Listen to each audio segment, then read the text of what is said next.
자, 이제 볼게요. 자, 거울과 렌즈인데 우리가 저번 시간에 빛의 분산과 합성에 대해서 이야기를 했다면 오늘은 반사와 굴절에 대해서 이야기를 해볼 거예요. 일단 빛의 반사 먼저 이야기를 해봅시다. 빛의 반사라고 하는 것은 반사 표면에서 부딪혀가지고 튕겨나오는 거예요. 근데 반사 표면이랑 수직하게 이렇게 선을 한 개 그으면 이걸 법선이라고 해요. 이 법선과 들어오는 광선인 입사광선이 이루고 있는 각도, 이걸 입사각이라 불러주고, 튕겨나가는 광선, 반사광선과 법선이 이루고 있는 각도를 반사각이라고 부르죠. 우리 반사의 법칙이라는 게 있거든. 그게 뭐냐면 입사각과 반사각은 항상 어떻게 돼야 된다는 거야? 똑같아야 된다. 무조건. 오케이? 이게 표면이 울퉁불퉁할 수도 있지. 표면이 매끄러우면 이렇게 그림과 같이 튕겨나오면서 우리 눈에 이렇게 물체가 맺혀 보일 거야. 물체가 그대로 보일 거거든. 그래서 튕겨나와서 맺힌 우리 거울에 보이는 모습을 상이라 그래. 그래서 이 상이 맺힐 건데 만약에 표면이 울퉁불퉁하다면 어떻게 될까?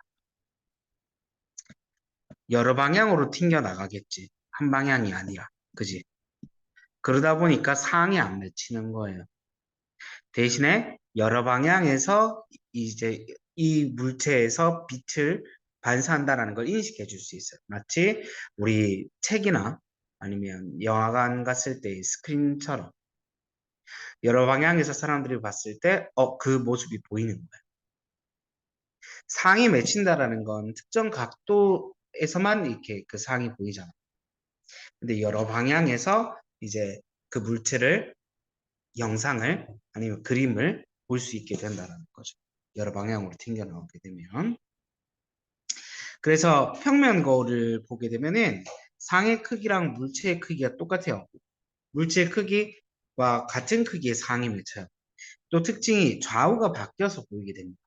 거울로 보게 되면.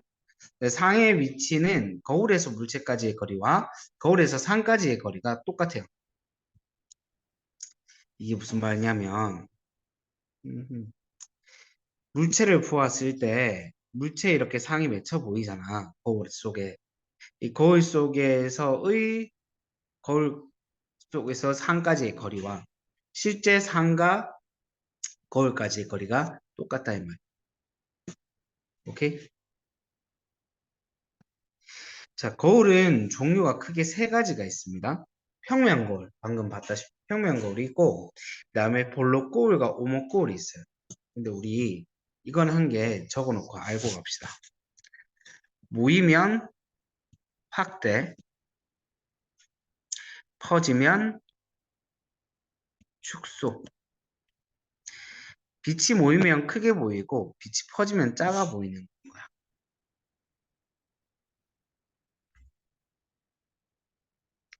자, 그러면 볼록 거울과 오목 거울을 이제 볼 텐데 빛이 튕겨 나왔을 때 빛이 어떻게 되고 있어요? 퍼지고 있어요? 모이고 있어요? 가지고 있어요. 네, 그러면 작게 보여야 되겠죠. 그 다음에 빛이 튕겨 나올 때 모이고 있죠. 그러면 커 보이는 거예요. 근데 잘 보세요. 여기서 모였다가 결국 다시 어떻게 돼요? 결국 퍼지죠. 네. 그러니까 가까이에서 봤을 때는 빛이 모이고 있으니까 커 보이는데 멀리서 보게 되면은 빛이 퍼지기 때문에 작아 보입니다. 여기서 또 한 개 또 볼 게 밑에 있는 빛이 위로 올라가고 위에 있는 빛이 아래로 내려갔거든. 거꾸로 보이는 거야. 오케이? 그래서 상을 볼 때, 거울에 맺혀 있는 물체를 볼 때는 어, 볼록 거울로 보게 되면은 무조건 퍼지기 때문에 무조건 작게 가까이서 보게 되면 그냥 작게 보이고요. 멀리서 보게 되면 훨씬 더 작게. 오케이? 그 다음에 작게 볼 수 있지만 대신에 장점이 넓은 면적을 볼 수 있죠. 작게 보이기 때문에. 그 다음에 이렇게 오목거울로 보게 되면은 가까이 있을 때는 크고 똑바로 보여요. 확대시켜서.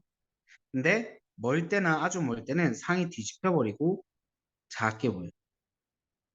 작고 뒤집힌 상을 볼 수 있다는 거죠. 각각 우리가 이걸 어디에 쓰고 있느냐?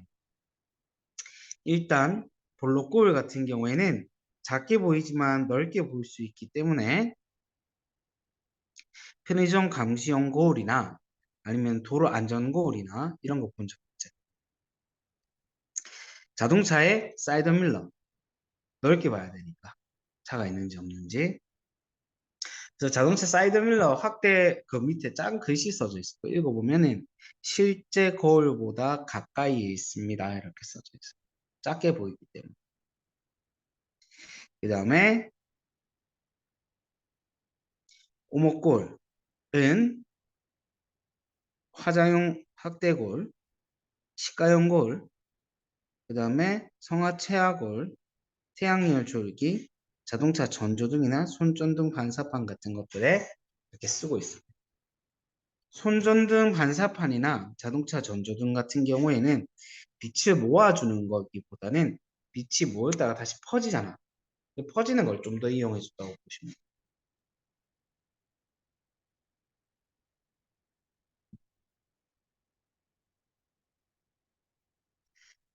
자, 거울 계속 얘기하고 있었는데 거울은 반사에 대한 이야기를 했었던 거잖아. 이제 렌즈는 굴절에 대한 이야기를 할 거야. 굴절이라고 하는 것은 왜 이래? 굴절이라고 하는 것은 왜 이래? 빛이 진행 방향이 꺾이면서 일어나는 일이에요. 간식도 더러워져. 음? 자, 빛의 진행 방향이 꺾여서 일어나는 일인데 한 번 더 시도해 볼까? 좋았어.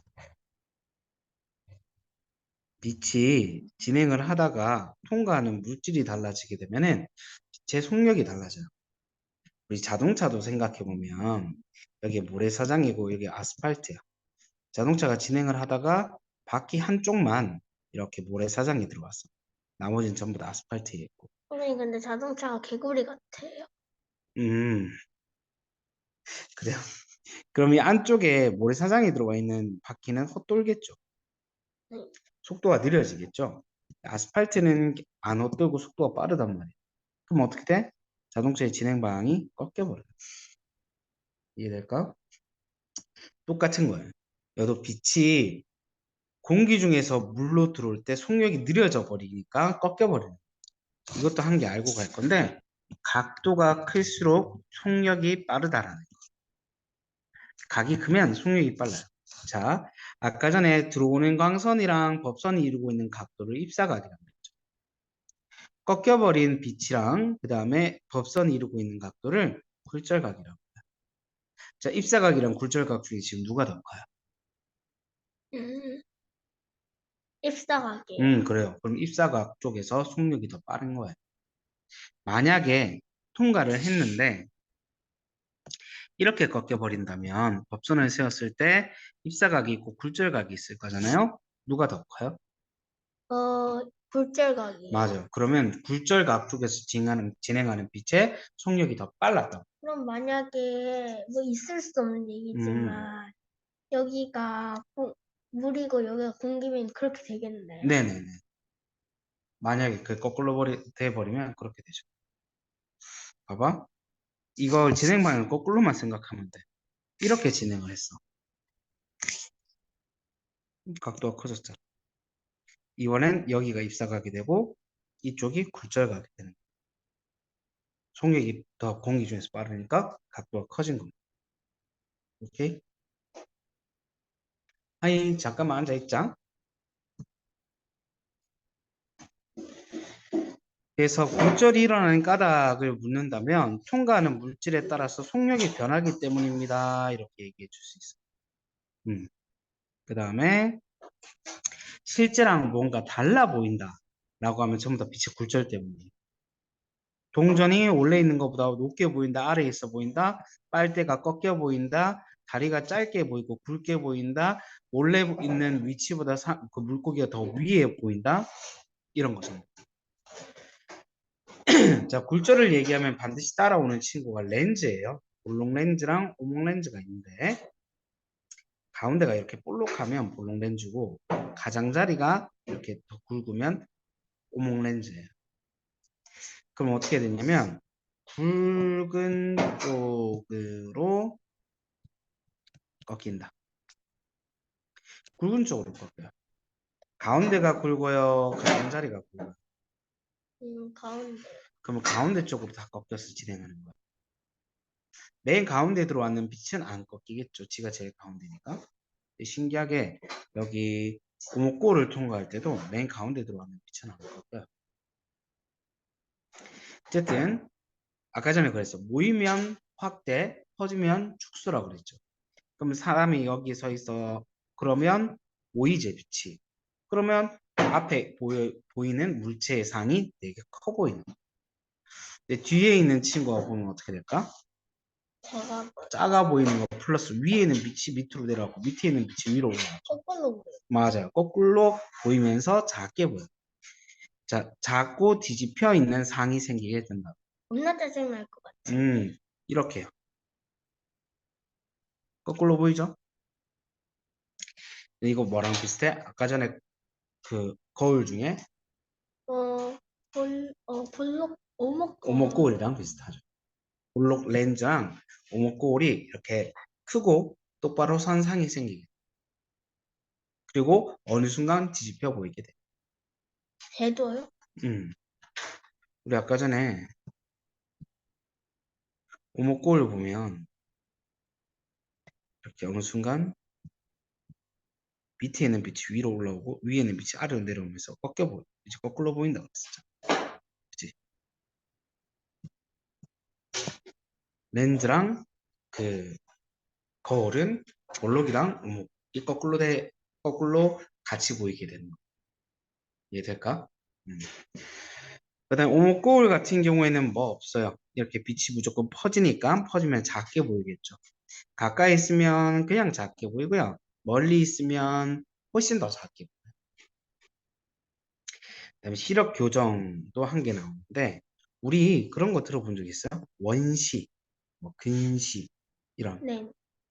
시력이 안 좋아. 맞아요. 그게 교정하기 전에 이렇게 빛이 너무 뒤쪽에 이렇게 맺혀버려가지고 앞이 좀 잘 안 보이는 친구들을 원자를 써서 원시라고.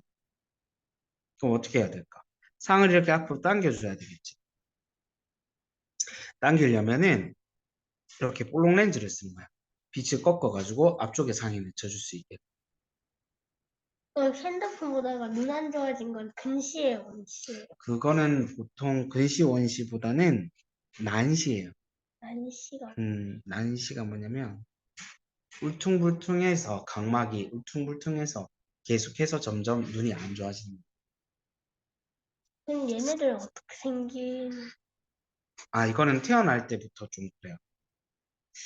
눈이 나쁜 건 아까 휴대폰 이렇게 오랫동안 보고 컴퓨터 오랫동안 보고 이렇게 책을 너무 가까이서 오랫동안 보고 이렇게 되면은 고정되어 버려요.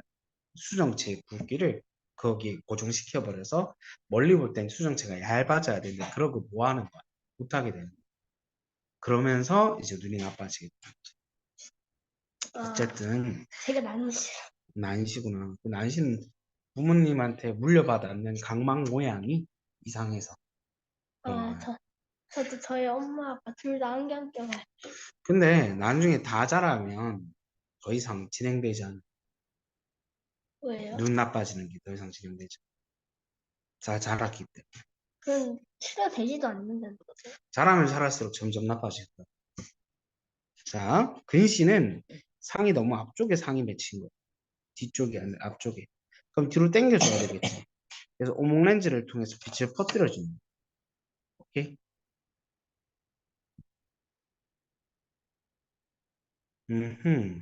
여기 뒤에 있는 데까지 83페이지까지 문제 한번 풀어봅시다. 신도님.